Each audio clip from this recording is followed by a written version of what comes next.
السلام علیکم ورحمۃ اللہ وبرکاتہ۔ رشتہ طے کرا کے اجرت لینا کیسا ہے؟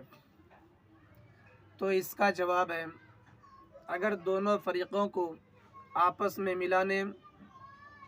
اور ان کے درمیان معاملہ کرانے کے لیے دوڑ دھوپ کرتا ہے تو شرعاً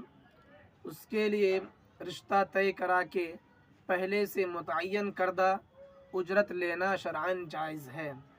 یعنی اگر کوئی شخص رشتہ طے کرنے سے پہلے یہ متعین کر لیا کہ رشتہ طے کرنے میں اتنا اجرت لوں گا، اتنا پیسہ لوں گا، تو اس کے لیے وہ پیسہ لینا رشتہ طے کرا کر جائز ہے،